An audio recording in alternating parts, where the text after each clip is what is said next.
What if I told you that you instantly can elevate your writing by eliminating these 10 filler words? In most cases. And I say in most cases because they have a valid time and place. We will do a side-by-side comparison showing when to use them and when to eliminate them. And at the end of the video, there's a summarizing table showing you when you can cut them and when you can use them in your prose. Why does your story matter? That's a great question. What if I told you that there's a science behind every compelling piece of writing? I teach you how to transform your ideas into powerful narratives so that you can achieve your writing dreams. You can disregard any of these 10 filler words in your dialogue to keep it human, authentic, and realistic, because no one speaks with perfect grammar and use filler words when they speak.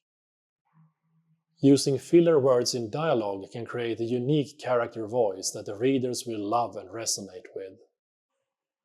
In this video, I focus on strengthening your prose and descriptions by eliminating unnecessary words. Before we dive into the list of filler words, let's have a discussion about adverbs. Adverbs modify verbs, adjectives, and other adverbs, often ending in ly. They can add depth and clarity, but overuse will lead to weak writing. Why are adverbs important? When enhancing action, used sparingly, adverbs can vividly describe how an action is performed. When clarifying meaning, they can provide context and intensity to your descriptions. Why you should avoid adverbs? They weaken your writing. Relying too much on adverbs can make your writing feel lazy and less precise. They create redundancy. Often a stronger verb or adjective can eliminate the need for an adverb. Example, with adverb, she ran quickly to catch the bus. Improved, she sprinted to catch the bus, or she ran to catch the bus. When to keep adverbs? When they add meaningful detail that cannot be conveyed through a stronger word alone. Example, she sang beautifully during the concert. Here, beautifully adds a meaningful detail about the quality of her singing that isn't fully captured by the verb sang alone. When they enhance the reader's understanding of the action or emotion. Example, he angrily slammed the door. The adverb angrily enhances the reader's understanding of the emotion behind the action, providing deeper insight into his state of mind. When to cut adverbs? When they are unnecessary or redundant. Example, she climbed up the ladder quickly.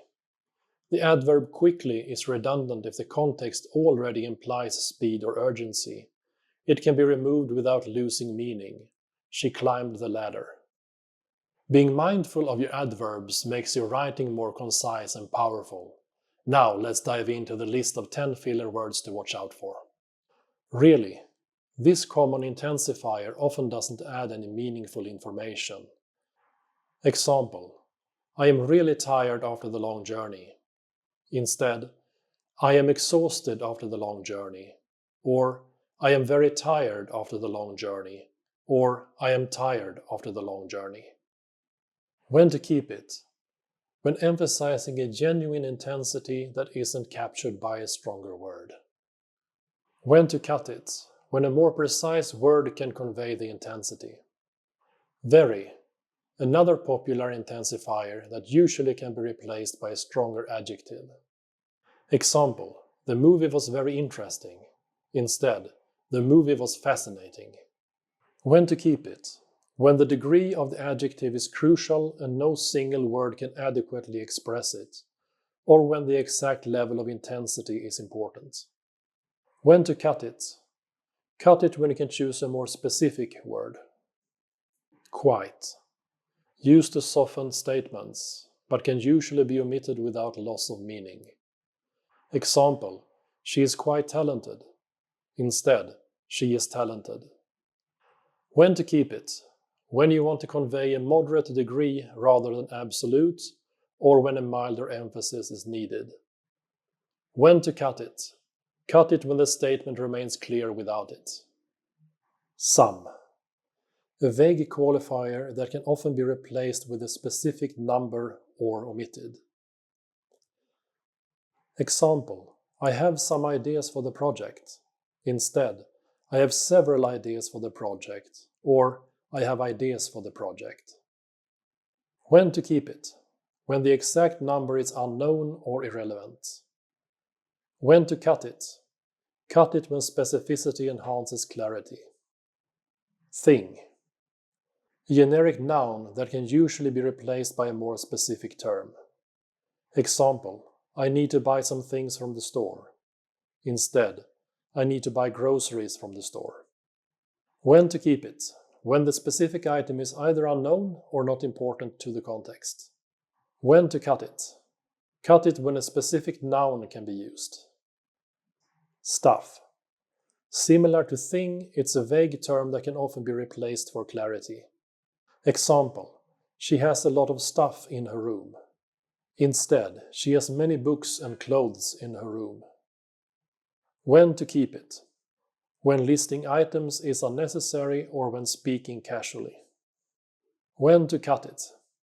Cut it when specificity improves understanding. Sort of. A hesitator that can usually be removed to strengthen statements. Example, I sort of like the new design. Instead, I like the new design. When to keep it? When expressing uncertainty or partial agreement. When to cut it? Cut it when you need to present a clear opinion. Kind of. Another hesitator, similar to sort of, which often is unnecessary. Example, he is kind of upset about the news. Instead, he is upset about the news. When to keep it? When indicating mildness or partial feelings and you are expressing nuanced emotions. When to cut it? Cut it when a direct statement is more effective. A bit. A minimal intensifier that can often be omitted or replaced with a stronger word. Example, I'm a bit tired today. Instead, I'm tired today. When to keep it?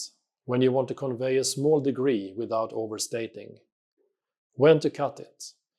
Cut it when the minimal degree is implied. Maybe. A word that introduces uncertainty but can sometimes be removed for clarity. Example, maybe we should leave now. Instead, we should leave now. When to keep it? When expressing genuine uncertainty or making tentative suggestions. When to cut it? Cut it when the statement is definitive. That's our list of 10 filler words to watch out for. If you found this useful, check out my downloadable guide with all 10 filler words. Comment below which filler words you are guilty of overusing. For me, it's really. Don't forget to subscribe and like. See you in the next video.